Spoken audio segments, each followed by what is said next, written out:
السلام عليكم ورحمة الله تعالى وبركاته. مرحبا بكم في فيديو جديد على قناتي شهوات سامية، كذلك على صفحتي على الفيسبوك شهوات سامية. ان شاء الله يا ربي هذا الفيديو ينال الاعجاب ديالكم. على طلب بزاف ديال الاخوات بغاو لي كيك. اليوم ان شاء الله غنشارك معكم هذا الكيك بلا حليب بلا ياغورت. هذا الكيك كيتعدل باتاي والشوكولا. صراحه كيجي كيك رائع، لا في المذاق لا في الشكل. يمكن لكم تستخدموا اي مول، ماشي ضروري هذا المول هذا، يمكن لكم اي مول متوفر عندكم في الدار تستعملوا به، حيت هذه الكريمه كتجي تبارك الله عقده وفي نفس الوقت لذيذه. الكيك كيجي رطب وبحال اللي مسقي ولكن هو ما مسقيش، كيجي ساقي راسو براسو. ان شاء الله يا ربي هذا الفيديو يتنال الاعجاب ديالكم. كنتمنى تشاركوه مع الاصدقاء وتبارطاجيوه في الصفحات. لي كومونتير، واللي اول مره عتشوف القناه ديالي اولا الصفحه ديالي تشترك باش ان شاء الله العائله ديالنا تزيد تكبر. بسم الله ندوزو للمقادير ان شاء الله. بالنسبه للمقادير: كاس ديال السكر سنيده، ساشي ديال فلون شوكولا، 3 ديال خمارة حمر، 2 معالق كبار ديال الكاكاو بالمر، فاني، كأس ديال القرقاع اختياري يمكنكم الاستغناء عنه، 3 ديال البيضات، كاس ديال الزيت، رشيشه ديال المليحه. هنا عندنا كاس ديال اتاي، كناخذوا ملعقه كبيره ديال الحبوب ديال اتاي وكنغليوها مع كاس ونص ديال الماء، 2 كيسان ديال الطحين. ندوزو للطريقه ديال التحضير. اول حاجه غنعملوا البيض كتدكير بحراره ديال المطبخ. من بعد كنضيفوا قريصه ديال المليحه مع داك الساشيه ديال الفاني وكاس ديال السكر سنيده.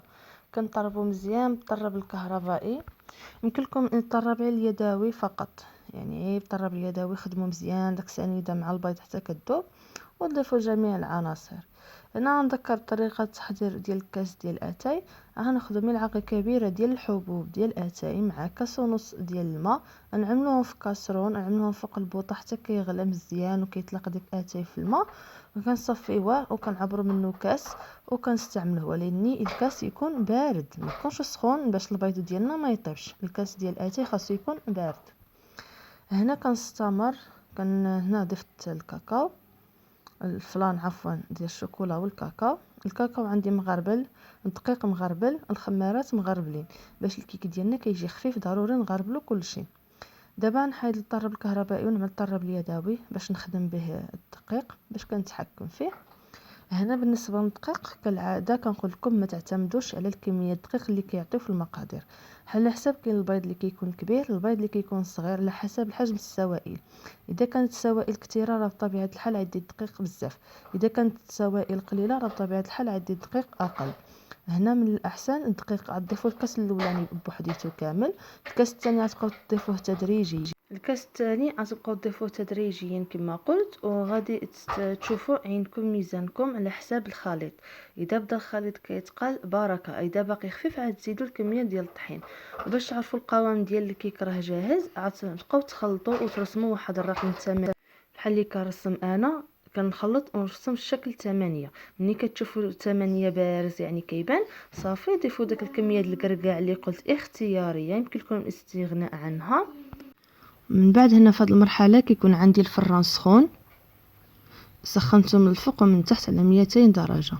هنا انا عندي هذا المول دهنته بالزبده والطحين. انا ما كانش عندي الكاكاو الكافي، ولكن من الاحسن نرشوا الكاكاو في عود الطحين باش كيجي الملمع ديال الكيكه كيجي رائع، ما كيجيش فيه داك الهذا ديال الطحين. من الاحسن نرشوه بالكاكاو، اي كيك ديال الشوكولا رشوه بالكاكاو. هنا كنعليو يدانا ملي كنكونوا كنكبوا الخليط باش الكيك يدخل له الهواء. الفران كما قلت راه سخون. من بعد غنطفي الفوق، غنخلي عين تحت على 200 درجه، واللي عنده الفران ديال الغاز يشعل من تحت على نار مهيله. هاد المول كيكون خفيف، غنعملو في الطاوه ديال الطاوات اللي كيدخلوا الفران، عاد غنخشي في الفران. من بعد ما طابت الكيكه ديالي هذه شعلت عليها عين من تحت، ما شعلتش عليها من الفوق نهائيا، عين من تحت. غنخليوها حتى كتبرد تماما مزيان تبرد، وعاد نقلبوها في الصحن ديال التقديم. هنا الكيك ديالنا خصو يبرد باش ملي نعملو فيه الكريمه ما تشربناش الكريمه. اذا كانت الكيكه سخونه وعملنا فوق منها الكريمه سخونه غادي تشرب الكيكه وما يبقاش فيها داك المنظر ديال الكيك، غتجي بحال اللي مسقيه صافي. هنا غنخشيها، من الاحسن انا خشيتها في الثلاجه باش تبرد لي بسرعه. خشيتها في الثلاجه واحد ربع ساعه، خليتها حتى بردات. وانا كنوجد الكريمه. بالنسبه للكريمه عندي هنا كاس ديال الحليب، كاس العنبه، معلقه كبيره ديال السكر سنيده، معلقه كبيره ديال كريم باتيسري فاني، ملعقه كبيره ديال كاكاو المور، نصف ملعقه صغيره ديال الزبده، 6 قطع ديال الشوكولا سوداء. ندوزو لطريقه التحضير. غناخدو كاسرون غنعملو فيه داك كاس الحليب مع السكر مع الفاني مع الكريم باتيسري. داك المعلقه د الكريم باتيسري يمكن لكم التعويض ديالها بالنشا، معلقه كاكاو. غنسجمو هاد الخليط مزيان مع بعضياتو ونحطوه فوق النار، وحنا كنخلطو ما نوقفوش يدانا حتى كيولي على هاد الشكل. من بعد كنضيفوا له ديك الزبده وداك قطع ديال الشوكولاط، 6 قطع ديال الشوكولاته كحله.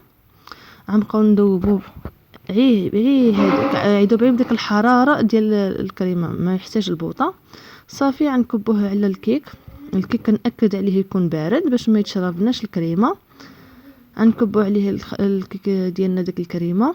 هاد الكريمه الصراحه رائعه بزاف، وكنذكر اي مول تستعملوه. هاد الكريمه كتجي واقفه، اي مول عندكم استعملوه. هاد المقادير، هاد الكيك، هاد الكريمه، يعني سواء كان فيه حفيره او لا طويل ولا مربع ولا مستطيل، اي كيك استعملوا فيه هاد الكريمه هادي وهاد الكيك. والتزيين هنا كيبقى اختياري. هنا كنعوض الوجه ديال الكريمه، نعدلو نهزها بواحد شويه باش تعدل الوجه ديالها. هنا يمكن لكم تذوقوا في هذه اللحظه بالكركاع، بلوز ايفيلي، بلوز كونكاسي، بالشوكولاته بيضاء، اي حاجه بغيتوها زينوا بها. انا غنكتفي خديت واحد المربعات ديال الشوكولا عملتهم في الفريكو، احتاج مدو مزيان وحكيتهم في الحكاكه الغليظه. صافي وعرش هكذا الوجه ديالها باش تجي كيكه كلها شوكولا. يعني لي محبين ديال الشوكولاته هاد الكيكه هي اللي غادي تجي معاهم وتعجبهم. هذا هو الشكل النهائي ديال الكيكه ديالنا. كنتمنى ان شاء الله يا ربي تنال الاعجاب ديالكم، وكل فيديو خفيف ظريف على قلوبكم، وتبارطاجيوه مع الاصدقاء، وتخليوا لي جيم ولي كومونتير باش ان شاء الله العائله ديالنا تكبر، الصفحه تزيد تكبر ان شاء الله، ومزيد من العطاء. وكطلب بعض الاخوات طلبوا مني لي كيك، هذا اول كيك ان شاء الله كل اسبوع نحط لكم كيك. الى اللقاء، الى الفيديو المقبل ان شاء الله.